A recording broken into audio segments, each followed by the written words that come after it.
Friends, good morning. आज हम लोग डिस्कस करेंगे स्पेसिफिक हीट कैपेसिटी। ठीक है, स्पेसिफिक हीट कैपेसिटी। ठीक है, नया कंसेप्ट है specific heat capacity. What is specific heat capacity? इसके लिए एक्सप्रेशन डिराइव करेंगे, ऐसा यूनिट डिस्कस करेंगे और इसका क्या इम्प्लीकेशन है ये हम लोग देखेंगे। ठीक है, तो स्पेसिफिक हीट कैपेसिटी ये हम लोग आज डिस्कस करते हैं। ठीक है, तो अगर मान लो हम लोगों ने कुछ वाटर लिया, किसी वैसल में वाटर ले लें हम लोग, है ना, पानी ले लें किसी बर्तन में। ठीक है, मान लो ये सरफेस बना दिया वाटर का, वाटर ले लिया, है ना, और इसे गर्म करें। ठीक है, बर्नर ले लिया, है ना, और बर्नर से इसको गर्म करेंगे वाटर, तो वाटर हीटअप होगा।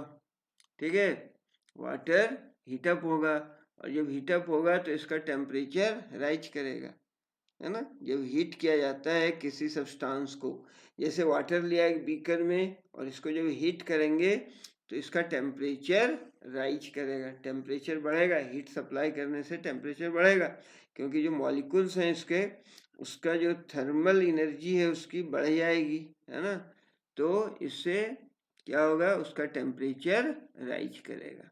ठीक है, तो एक्चुअली यहाँ हम लोग ये डिस्कस करेंगे कि एक्चुअली वो फैक्टर्स क्या क्या हैं, व्हाट आर द फैक्टर्स, वो फैक्टर्स क्या क्या हैं जिस पर कि quantity of heat required to raise the temperature of substance depend करता है। वो फैक्टर क्या है जिस पर कि क्वांटिटी ऑफ हीट क्यू को बोले हम लोग, let us suppose Q is the quantity of heat, ऊष्मा की मात्रा है।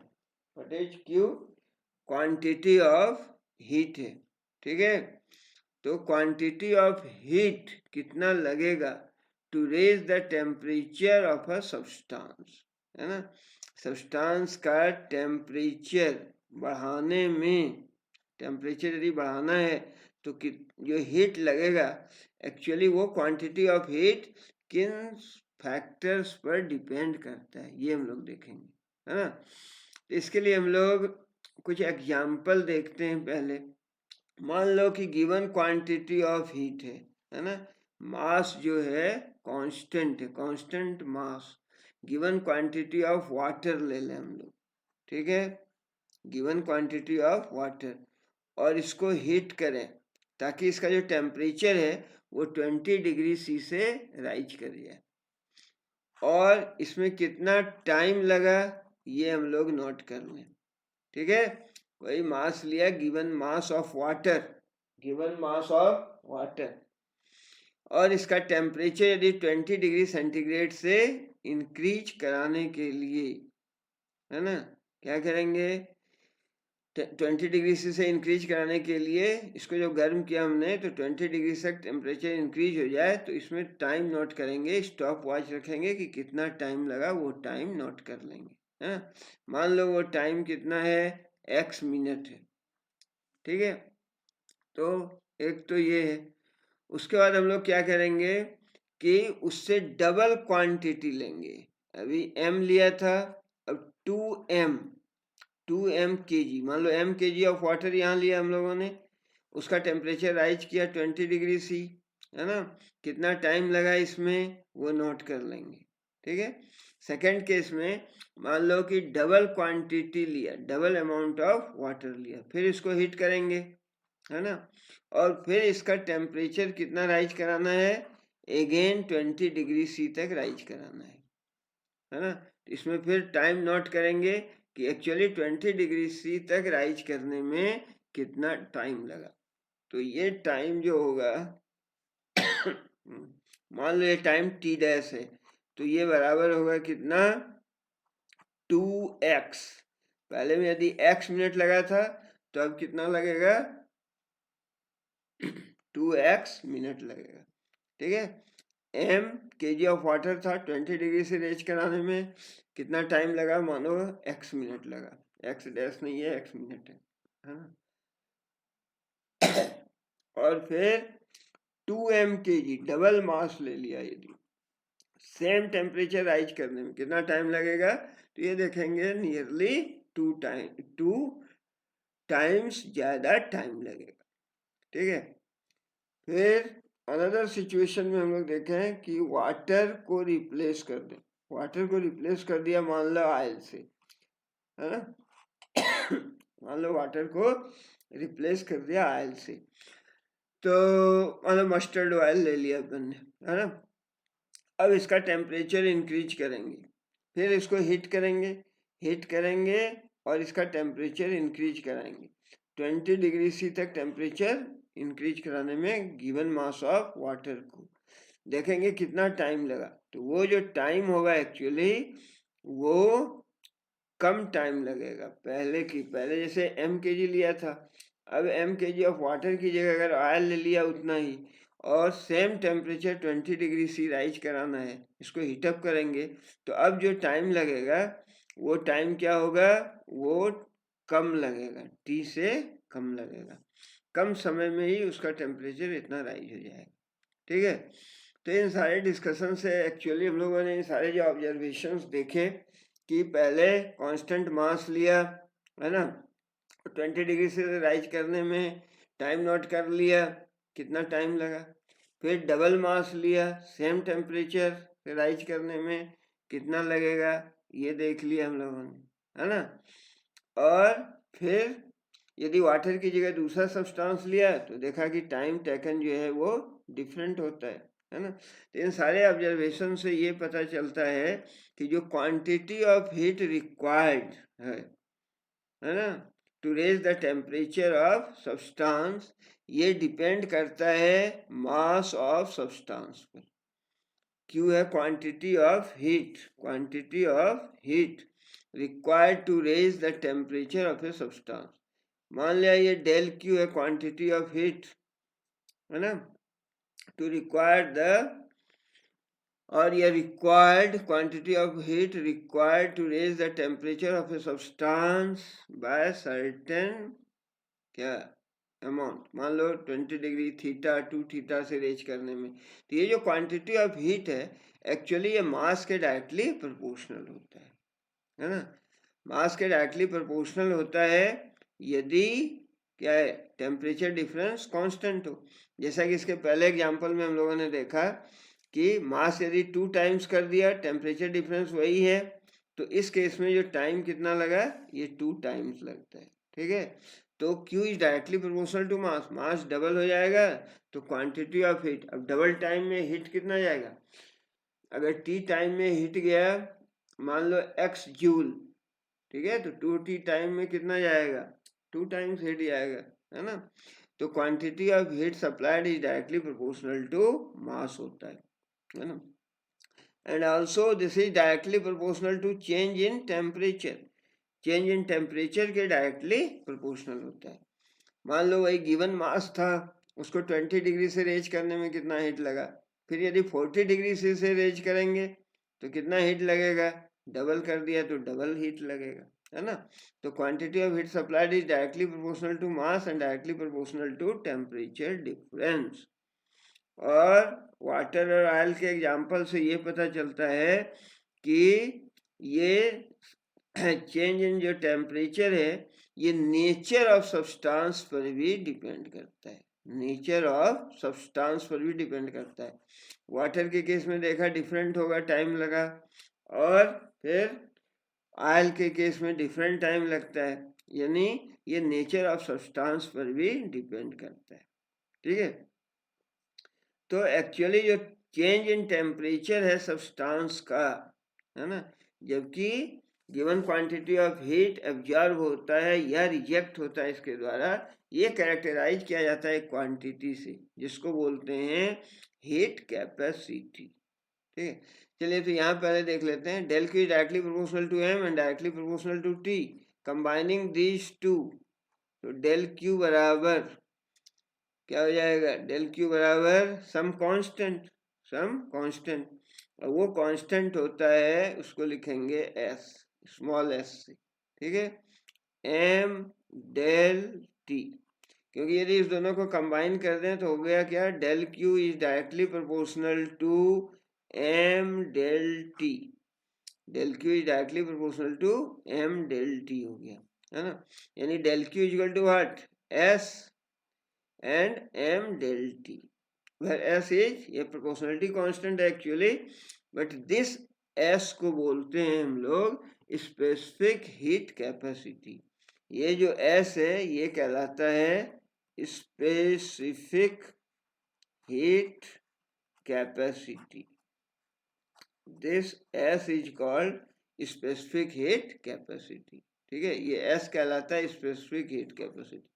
मान लो ये इक्वेशन 1, ठीक है, स्पेसिफिक हीट कैपेसिटी एक्चुअली ये क्या है, ये प्रॉपर्टी है सब्सटेंस का जो कि डिटरमिन करता है कि change in temperature of the substance, जब गिवन हीट सप्लाई किया जाएगा तो कितना एब्जॉर्ब करेगा और रिजेक्ट करेगा, है ना, और इसको हम लोग डिफाइन भी कर सकते हैं स्पेसिफिक हीट कैपेसिटी को, स्पेसिफिक हीट कैपेसिटी बोलते हैं या सिंपली स्पेसिफिक हीट भी बोलते हैं इसको, है ना। तो रिलेशन हम लोगों ने क्या देखा, लेसन देखा कि डेल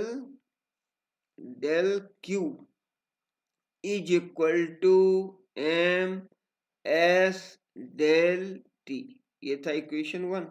यहां से s के लिए यदि एक्सप्रेशन निकालें तो s बराबर हो जाएगा del Q upon M del T, ठीक है, ये हो गया स्पेसिफिक हीट कैपेसिटी और simply specific heat, S equal to this much, इस फॉर्मूले से del Q upon M del T, और यहां से हम लोग देख सकते हैं if m is equal to unity, या m यदि 1 kg ले लें and del T is equal to 1 degree centigrade और 1 केल्विन ले लें, then it will imply denominator 1 हो गया, 1 हो गया तो s बराबर हो गया क्या, s बराबर डेल क्यू हो जाएगा, s बराबर डेल क्यू हो गया, ठीक है।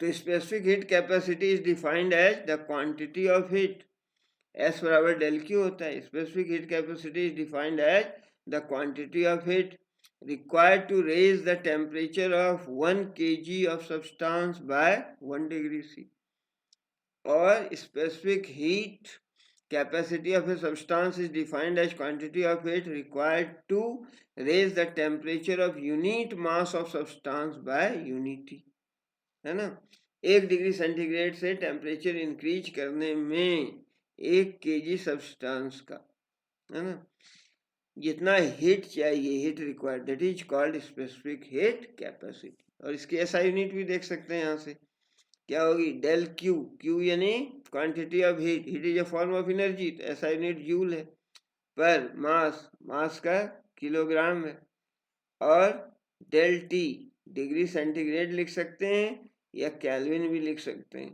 तो जूल पर केजी पर डिग्री सेंटीग्रेड और जूल पर केजी पर kelvin, this is the SI unit of specific heat capacity, specific heat capacity की ये एसआई यूनिट है, ठीक है। उसके बाद एक आता है हीट कैपेसिटी, हीट कैपेसिटी, है ना, व्हाट इज हीट कैपेसिटी, ये डिफरेंट टर्म्स हैं जिसका हम लोग पहले डेफिनेशन देख रहे हैं। हीट कैपेसिटी नथिंग बट इस फार्मूले से ms, इसको यदि कैपिटल S से दिखाएं, हम लोगों ने फार्मूला क्या देखा था, del Q is equal to M S del T, और ये ms ये कहलाता है हीट कैपेसिटी, यानी del Q is equal to, इसको कैपिटल S से दिखाएं तो S into del T, that is S is equal to, जिसे हीट कैपेसिटी बोलते हैं, S is equal to del Q by del T, है ना, हीट कैपेसिटी क्या हो गया, heat capacity S is equal to del Q by D T, ये amount of substance पर नहीं डिपेंड कर रहा है ना, अमाउंट ऑफ सब्सटेंस पर नहीं डिपेंड कर रहा है, यहाँ की डेल क्यू क्या है, it is the amount of heat supplied to the substance to change the temperature from del T to T plus del T, ठीक है। इफ यहाँ से देख सकते हैं, if del T is equal to 1 degree centigrade, del T change in temperature यदि 1 degree centigrade हो, then it will imply S is equal to del Q. यहाँ से डिफाइन करेंगे हम लोग क्या होता है। Actually heat capacity is defined as the quantity of heat required to raise the temperature of substance by 1 degree C. ठीक है। Heat capacity is defined as the quantity of heat, S is equal to del Q, quantity of heat required to raise the temperature of the substance by 1 degree C. और यदि SI unit की बात करें तो SI unit क्या होगी, यहाँ से दिख रहा है SI unit del Q, that is joule, और टेम्परेचर दैट इज केल्विन और डिग्री सेंटीग्रेड। तो जूल पर डिग्री सेंटीग्रेड और जूल पर केल्विन, ये होगी यूनिट हीट कैपेसिटी की। ठीक है, आई बात समझ में। उसके बाद एक होता है स्पेसिफिक हीट कैपेसिटी, हम लोगों ने डिस्कस कर लिया। मोलर स्पेसिफिक हीट कैपेसिटी क्या है, molar specific heat capacity, molar specific heat capacity.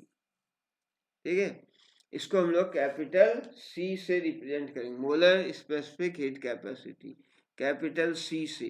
जैसे वहां देखा था हम लोगों ने कि del Q is equal to M S del T, उसी तरह लिख सकते हैं यहाँ क्वांटिटी, एम क्या है, क्वांटिटी था, मास था, और यदि क्वांटिटी को मोल में रिप्रेजेंट करें तो इसको लिखते हैं क्या, this is mu, mu, and then this constant is C del T, that is C is equal to हो जाएगा del Q upon mu del T, है ना। यानी मास m की जगह म्यू रखा, म्यू क्या है, नंबर ऑफ मोल्स है। व्हाट इज म्यू, म्यू इस केस में क्या है, म्यू है नंबर ऑफ मोल्स। ठीक है, m वहां क्या था, m था मास ऑफ द सब्सटेंस। ठीक है, और यदि मोल के टर्म में लिखें तो क्या होगा, c is equal to del Q by mu del T. ठीक है, यानी इफ, यहां से हम लोग देख सकते हैं if mu is equal to 1 mole of substance 1 mole of gas, है ना, and del T is equal to 1 degree centigrade, यदि ऐसा हो then it will imply C is equal to del Q.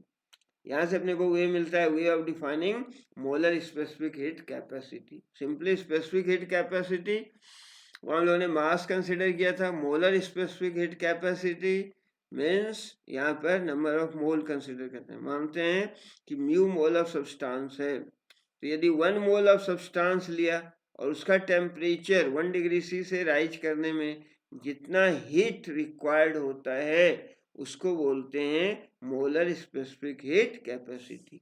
और ऐसा यूनिट भी यहाँ से सिंपली देख सकते हैं, ऐसा यूनिट क्या होगा, del Q that is joule per mole, joule per मोल है, मोल भी लिख सकते हैं, मोल भी लिख सकते हैं, जूल पर मोल पर डिग्री सेंटीग्रेड और पर केल्विन।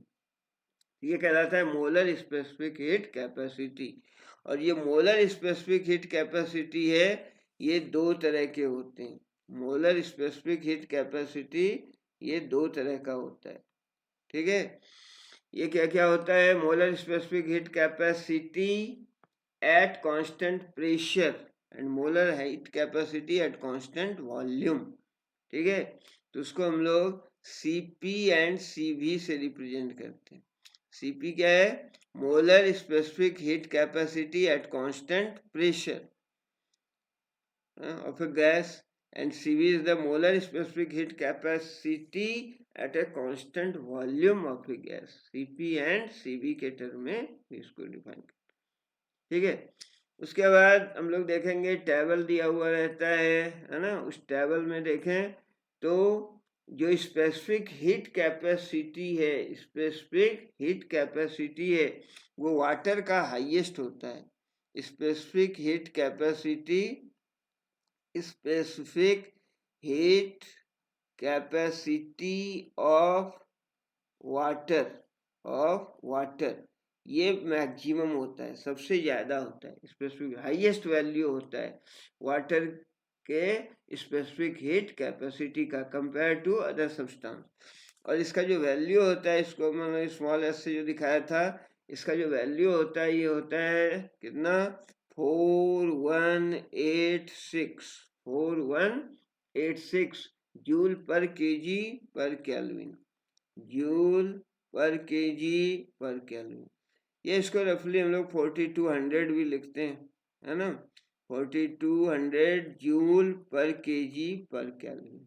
ठीक है, तो स्पेसिफिक हीट कैपेसिटी जो वाटर का है, ये इसका वैल्यू हाईएस्ट होता है, सबसे ज़्यादा होता है। इसका एप्लीकेशन भी है ना, हम लोग देखते हैं जैसे कि as a coolant automobile radiator में एज ए कूलेंट वाटर का यूज होता है, कूलेंट के रूप में, जैसे ऑटोमोबाइल के रेडिएटर में कूलेंट की तरह यूज होता है वाटर का।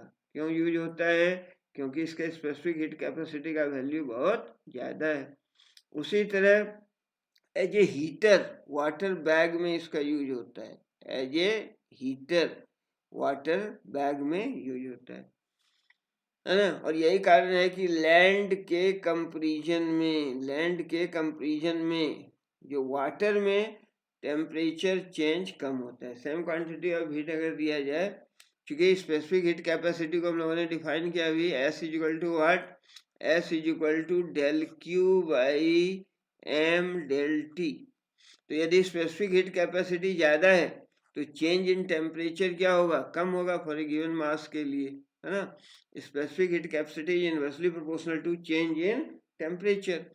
तो चूंकि स्पेसिफिक हीट कैपेसिटी वाटर का बहुत ज़्यादा है, इसलिए जो चेंज इन टेम्परेचर है वो बहुत कम होता है ना। इसलिए कूलेंट के रूप में इसका यूज होता है या हीटर के रूप में होता है, क्योंकि इसमें चेंज इन टेम्परेचर बहुत कम होता है ना। तो ठंडा है तो ठंडा बहुत देर तक रहेगा, और गर्म है तो बहुत देर तक गर्म रहेगा। और इसी का कारण है कि लैंड और सी वाटर कहाँ होता है, जैसे सी में, है ना। तो अगर गर्मी पड़ रही है समान रूप से तो लैंड ज़्यादा गर्म हो जाता है, बट वाटर सी समुद्र में जो पानी होता है एक्चुअली वो ज़्यादा गर्म नहीं होता है। इसलिए रात में जब हवा चलती है तो समुद्र से जो आती है तो ठंडी हवा आएगी, ठीक है। और उसी तरह, है ना, कि डेजर्ट में हम लोग देखते हैं, डेजर्ट में एक्चुअली डे टाइम में, दिन में बहुत जल्दी जो सरफेस होता है एक्चुअली अर्थ का सरफेस वो गर्म हो जाता है, डेजर्ट में बहुत जल्दी गर्म होता है, और रात में बहुत जल्दी ठंडा भी हो जाता है ना। ठीक है, तो ये सारे प्रैक्टिकल एप्लीकेशंस थे, और अब हम लोग इस पर बेस्ड एक न्यूमेरिकल देख लेते हैं, है ना। बहुत सिंपल सा है, calculate the difference in temperature between the water at the top and bottom of A waterfall है ना, वाटरफॉल, यहाँ से पानी गिर रहा है, ठीक है। तो टॉप से जो पानी गिर रहा है ये, है ना, तो इसकी हाइट बता रहा है कितना है वाटरफॉल के, जलप्रपात 200 मीटर हाई है, and specific heat of water दे रखा है 4200 जूल पर केजी डिग्री सेंटीग्रेड, ठीक है। तो डिफरेंस इन टेम्परेचर यानी डेल टी अपने को निकालना है, ठीक है। तो एक्चुअली यहाँ कंसेप्ट क्या है, कंसेप्ट ये है कि हाइट पर होता है वाटरफॉल में, ये वाटर का है सर्टेन हाइट पर है, मान लो h हाइट पर है, तो इसकी होगी पोटेंशियल एनर्जी, है ना, पोटेंशियल एनर्जी। वो potential energy that is given by U equal to mgh, जहाँ m क्या है, mass of the water, and g acceleration due to gravity 9.8 ले सकते हैं, एंड h हाइट यहाँ गिवन है 200 मीटर, है ना। सो दिस मच जूल, इतनी एनर्जी हो गई। यदि इसको और थोड़ा सिंप्लीफाई कर लें तो 92 इंटू टी कितना हो गया, 196 एंड 10 हो जाएगा, ठीक है, इंटू m, ठीक है, दिस मच जूल। यू हो गया इतना, एनर्जी हो गई दिस मच जूल। और ये जो इंटायर एनर्जी है जो कि पोटेंशियल एनर्जी के रूप में स्टोर है सर्टेन हाइट पर, ये कन्वर्ट हो जाएगी किसमें, ये हीट में कन्वर्ट होगी, है ना, ये कन्वर्ट हो जाएगी किसमें, हीट में। तो क्या हो जाएगा एक्चुअली, ये बराबर हो जाएगा क्वांटिटी ऑफ हीट की, और quantity of heat is given by M C del, M C या एस लिखा था अपन ने, एम एस डेल टी, तो ये बराबर हो जाएगा इसकी। तो यहाँ से एम एम कैंसिल हो गया, समझ में आया। वाटरफॉल में सर्टेन हाइट पे वाटर है तो इसकी पोटेंशियल एनर्जी है, और जब ये वाटर नीचे आएगा तो ये पोटेंशियल एनर्जी कन्वर्ट हो जाएगी काय में, हीट एनर्जी में। तो ये लिया U equal to M G H potential energy, और ये कन्वर्ट हो जाएगी हीट में एम एस डेल टी। यहाँ से एम एम कैंसिल हो गया, अपने को डेल टी निकालना है, चेंज इन टेम्परेचर। तो del T equal to what, 1960 upon S, S दे रखा है 4200, है ना। इसको सिंप्लीफाई कर लेंगे, 2 जीरो यहाँ आ गया, देश हो जाएगा, ये आ जाएगा नियरली कितना, 0.467 डिग्री सेंटीग्रेड, 0.467 डिग्री सेंटीग्रेड, ठीक है, आई बात समझ में। तो आज हम लोगों ने ये डिस्कशन किया एक्चुअली स्पेसिफिक हीट कैपेसिटी क्या है, इसको डिफाइन किया, और इस पर बेस्ड एक सिंपल न्यूमेरिकल बनाया, ठीक है। Now thank you, have a good day.